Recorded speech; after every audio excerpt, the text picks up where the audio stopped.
pense là, je sais pas si tu as le temps aujourd'hui, mais à mon avis, il y a de quoi faire. Hein. C'est vrai? Ah bah après, oui, hein. Nous on vise après peut-être de se décaler dans les Alpes, donc à voir. Hein, mais, Allez, vous êtes des vrais. Hein. on verra. Vous êtes des vrais, direct. Bon, bah ça va faire plaisir de vous voir. Et quelle voiture? Partenaire? Bien sûr, il est revenu, il renaît de ses cendres, tel un phénix.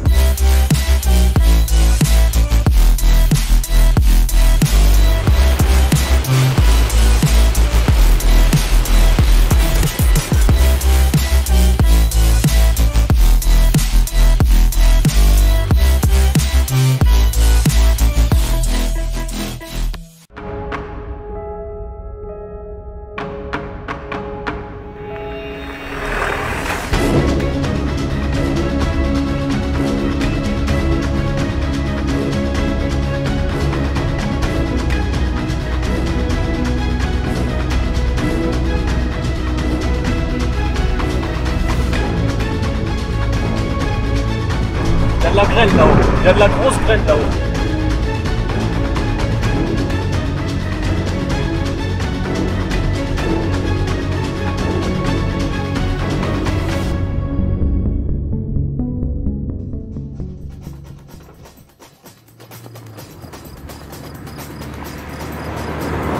C'était prévu que ça attaque très tôt. Il était à peine midi quand déjà les premiers bourgeonnements dans nos secteurs respectifs ont attaqué. Donc je fais route rapidement pour aller rejoindre Max par chez lui. Malheureusement, un bel orage sur le massif du Pilat, donc partie sud-sud-est de la Loire, orage assez violemment. Alors je fais quasiment mine de pas l'avoir, mais en fait c'est se voiler la face que je suis en train de faire. Parce que c'est bel et bien la situation qui est en train de s'enclencher. Et en fait, moi je suis dans l'attente que Jérémy arrive pour réellement me lancer dans la track. Ouais. Voilà, c'est où Gary? Je suis à côté de l'église. Ah bah attends, j'arrive.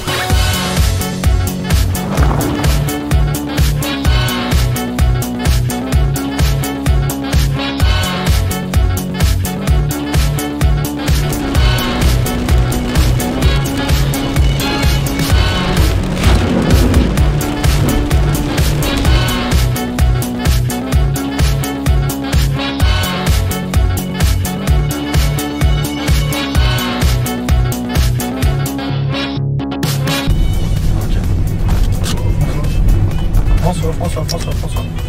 Je vais laisser la caméra tourner.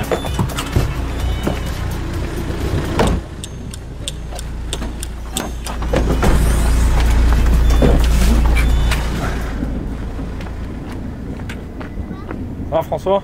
Brocouille. Pour l'instant, brocouille. Brocouille. Concernant l'analyse de la journée, elle est plutôt claire dans le sens où on devrait avoir une dégradation qui évolue dans un flux de sud-ouest à nord-est. On était un petit peu près en sandwich dans le sens où voilà, l'orage que je venais de traverser était encore un petit peu là, mais bon, sans être trop là. On ne savait pas s'il allait y avoir une réactivation ou pas. Vu la structure nuageuse, ça laissait entendre un petit peu cela. En cours de route, Jérémy m'appelle et me dit écoute, il y a une cellule qui est en train de prendre et qui est même en train de s'exciter sur le parc du Pilat. Je dis qu'effectivement, je peux la voir, j'ai un visuel dessus, mais que voilà, faut pas en tenir compte. Si on commence à partir sur celle-ci, on va louper le reste de notre track, puisque nous, dans notre target, ce qui était prévu, c'était partir sur la plaine du Forêt, remonter dans le Beaujolais et partir dans les Alpes, comme ce qu'entrevoyaient les modèles météo. Et en fait, moi, je suis à fond là-dedans et je me coupe carrément de ce qui se passe en live. On part un petit peu, voilà, un peu à la hâte. On se dit, allez, bah, on part direction la plaine de la Loire, un petit peu, donc un peu les secteurs qu'on a l'habitude d'aller. Et puis, en roulant, on regarde les cartes et tout, on se dit, le problème c'est que le temps qu'on va arriver là-haut, ça va pas être terrible. Se rendant compte qu'on fait une erreur et voyant ce qui se passe au radar, on décide de partir sur le Lyonnais, au Mont-Cindre plus exactement, qui est situé juste au nord de Lyon. On traversera néanmoins du côté de Givors un orage assez costaud, d'ailleurs le même que j'avais eu à traverser 1 heure auparavant. Donc là on est quand même un peu partagé, on ne sait pas trop si on fait une bonne décision ou pas. Parce qu'il y a une ligne qui est en train de se faire sur les monts du Lyonnais et qui devrait normalement arriver quasiment en même temps que nous sur le secteur. Donc on devrait potentiellement être bien placé. On choisit un point de chute du côté du Mont-Cindre, dans les Monts d'Or, avec un point de vue voilà, qui arrose un petit peu sur la ville de Lyon, avec une vue sud-ouest, donc parfait pour voir arriver ce qui devait arriver de la Loire. Un chasseur est déjà là, donc on dit bonjour, on connaît en plus, donc c'est toujours agréable.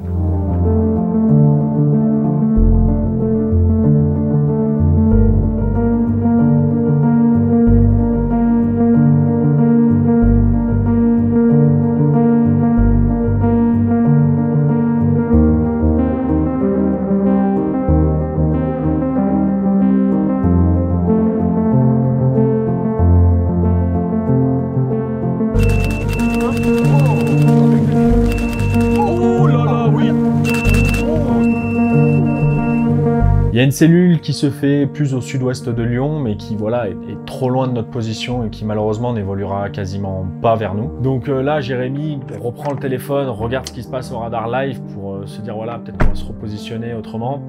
Et quand il regarde le radar, il me fait comprendre qu'on a fait une deuxième erreur. C'est dommage, mais quand tu vois le radar, en vrai, il fallait rester sur le sud de Lyon. C'est vrai? Bah, bien sûr. C'est tout au sec, ça se passe tout dans les yeux. Pour une fois, on n'a pas voulu jouer. Mais après, ça change aussi. Hein. On va encore aller à Combiné. Donc là, on acquiesce un petit peu le coup en se disant voilà, deuxième erreur de la journée en l'espace de 2 heures. Ça fait beaucoup, on aurait dû rester sur ce secteur-là. Voilà. Dans le même temps, il y a une cellule qui tente de se faire sur le coup sur Lyon et qui fait qu'on va aller cette fois au Montou.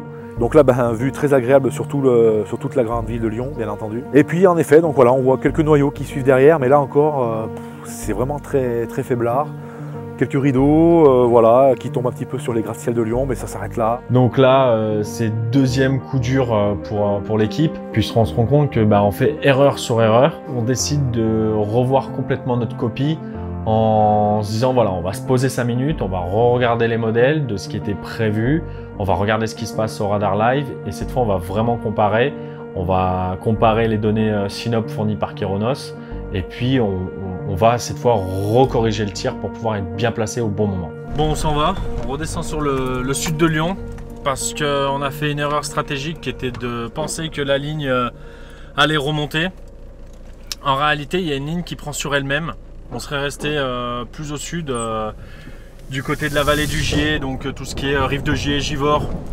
On a été bien mieux placé. Et donc là, la grosse erreur stratégique, ça arrive. Bon, on a eu quand même quelque chose sur le Lyonnais, mais voilà, c'était pas à la hauteur de ce qu'on souhaitait. Donc là, on va essayer de rattraper le coup. Donc on redescend sur le sud lyonnais, nord de Vienne, et puis après dans les grandes lignes, ça serait justement de se décaler plus à l'est pour potentiellement finir en soirée donc sur les Alpes. On traverse la ville de Lyon, on est du côté donc du sud lyonnais, là, Oulin, tout ça, Confluence. Et là on est confronté à un bel orage qui pour le coup voilà, déverse de belles quantités de flotte. Et qui par moment nous surprend avec beaucoup de foudre. François, lui, nous envoie une capture d'écran de son appareil photo et nous montre que voilà, il a eu un impact de foudre sur le crayon avec une amorce au niveau d'InCity. On loupe un peu ça, un petit peu avec regret. Malheureusement, bon, c'était un choix qu'on a voulu faire et donc on assumait, quoi. Donc bravo à lui pour cette belle photo, il a bien fait de rester. Nous, de notre côté, on est content pour lui parce qu'effectivement, c'est plutôt une belle photo. Néanmoins, on se dit que peut-être rien n'est perdu. Si l'orage est autant actif sur la ville de Lyon et suivant notre itinéraire qu'on avait à parcourir, on se dit qu'on pourra peut-être le récupérer par son sud, notamment du côté du sud lyonnais. Et c'est ce qu'on vient à faire. Donc du coup, on s'arrête un petit peu à la hâte, voilà. Et on voit évoluer en fait cet orage par son sud. Oh, c'est sorti là-bas. T'es parti où? Là-bas. C'est un arrêt vraiment de minutes, on sait qu'on va pas y rester 1 heure, mais c'est vraiment histoire de dire tiens, on va capter les derniers instants de cet orage qui pourrait théoriquement lâcher encore beaucoup de foudre. Bon là c'est vraiment on s'arrête à l'arrache. Ah mais là c'est à la Yannick. Ah ouais.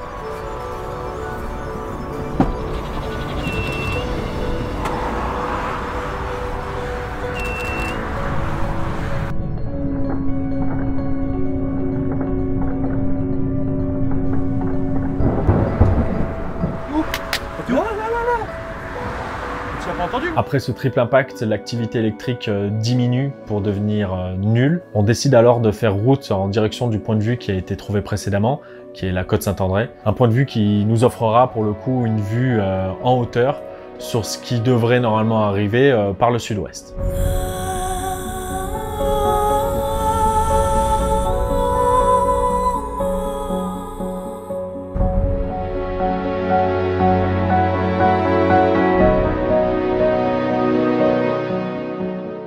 Arrivé sur le point de vue, on retrouve Romain, un autre tracker d'orage, qui lui vient nous expliquer un petit peu la situation puisqu'il est là depuis un petit moment maintenant.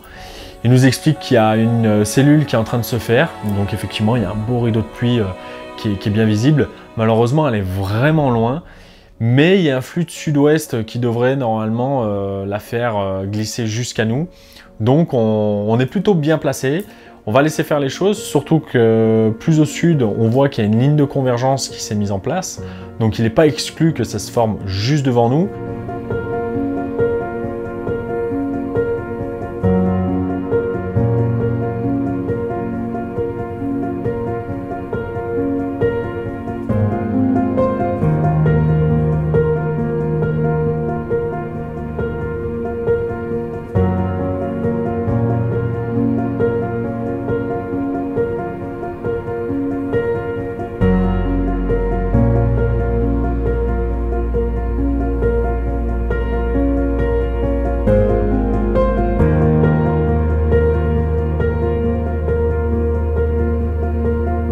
Malheureusement, la cellule qui est vraiment très loin avance lentement et sur un flux qui finalement se décale un peu plus au nord. Donc la cellule nous échappera par l'ouest. À notre sud, il y a une ligne de convergence qui est bien présente, bien marquée.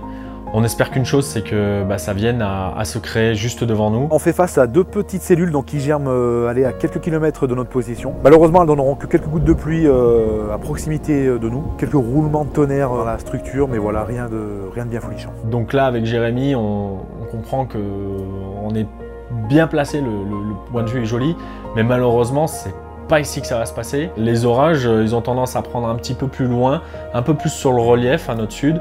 Et quand ils viendront à passer, ils vont se retrouver à notre sud-est.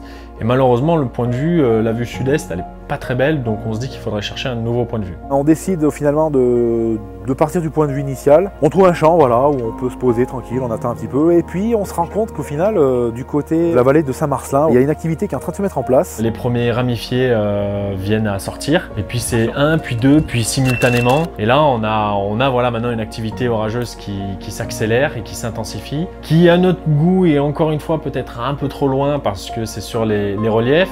Mais le relief est vraiment un frein pour aller jusqu'à l'orage dans le sens où le temps de descendre du point de vue, d'aller jusqu'en face et de trouver un nouveau point de vue, malheureusement, on peut passer à côté de l'orage.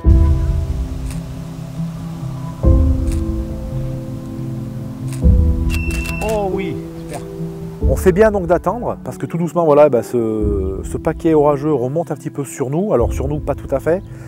En vérité, par rapport à lui, nous on se situe plus au nord-ouest. Du coup, on n'est pas si bien placé que ça, mais les phénomènes se montrent. Donc on préfère se dire, on est là, on est bien placé, on profite. C'est un peu loin, mais au moins on est en dehors des précipitations, ou du moins elles sont très faibles. Et en plus de ça, on peut quand même profiter de quelque chose qui est plutôt agréable à regarder.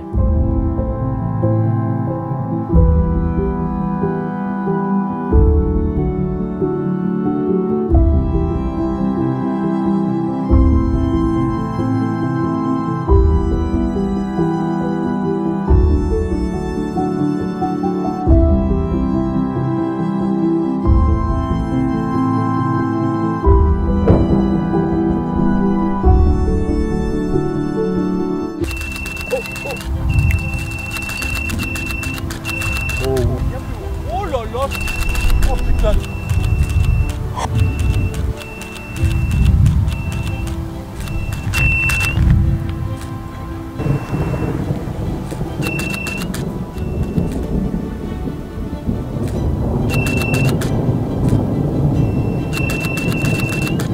Bon, ça y est, la structure de l'orage est en train de se transformer en amas pluvieux. On est en train de voir avec Jérémy où est-ce qu'on va éventuellement se replacer maintenant. Parce que là, nous, on est vraiment sous la flotte. On a pu profiter peut-être pendant, j'allais dire 1 heure, 1 heure et demie ici. 1 heure, on va dire. Franchement, on a eu du beau spectacle. Alors, c'était un peu lointain, mais j'avoue que c'était très électrique. Donc ça, j'avoue, ça fait plaisir. Et là, maintenant, le but, c'est essayer de trouver un nouveau placement, une nouvelle target pour pouvoir essayer d'intercepter les orages qui devraient normalement intervenir dans la nuit. Ouais. 1 heure. Et là, c'est où actuellement là, ce qu'il y a sur Valence? Ça va aborder bientôt la plaine de Chaboy. Ah ouais, donc ouais, on est vraiment trop tard. trop court. On y aurait eu 20 minutes, je n'arrive pas, mais on sait qu'on est loin, on est où dans la l'Isère? On est où dans l'Isère?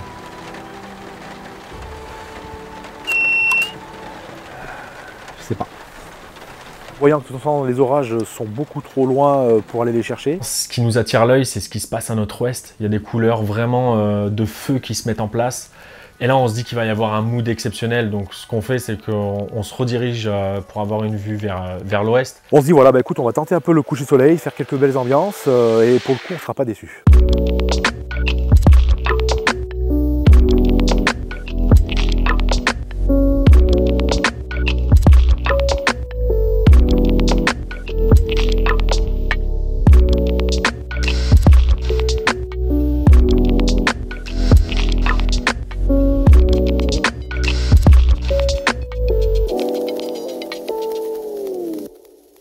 Donc ce qui se passe en fait, c'est que le soleil va passer dessous la base vraiment du gros système orageux pour nous offrir un plafond ultra coloré avec des couleurs fantastiques. Et il y a encore quelques averses, notamment dans notre dos. On se rendra compte qu'il y a de grandes chances qu'un arc-en-ciel fasse son apparition. Oh là là, il est en entier, mec. Oh con. Allez. Dans les tracks aux orages, on ne traque pas que les orages, on traque aussi les ambiances. En tout cas, je sais qu'on est plusieurs à apprécier les ambiances que fournissent ces journées orageuses. Donc on a l'ambiance que peut fournir un orage menaçant, et puis il y a ce côté poétique du coucher de soleil qui lui vient donner des couleurs voilà, magnifiques de feu et qui donne, voilà, transforme un paysage complètement. Et là on en profite, on fait au maximum pour faire des images. Oh là là, tout ce qu'il y a. Ça regonfle là, hein? Ouais, ça remonte. Pico du cumulus, pardon. Là, si ça gonfle toujours en face, on fera pas la connerie, on fera un peu plus d'avant après. Vient maintenant la question du nocturne. Sur les reliefs, les orages ont nettement diminué. Les modèles voyaient vraiment quelque chose qui devait s'intensifier en soirée et dans la nuit. Mais malheureusement, les modèles, cette année, on trouve que voilà, ça mouline un petit peu quand même sur certaines situations. Et là, encore une fois, la dynamique qui était prévue en soirée est nettement inférieure à ce qui est dans la réalité. On voit quelques flashs au loin se faire sur Grenoble, mais bon, on s'est dit de toute façon, le temps d'arriver sur la ville de Grenoble, on aura tout loupé, donc on reste sur notre point de vue et puis on shoot de cet endroit, mais bon, sans aucun résultat malheureusement, quoi.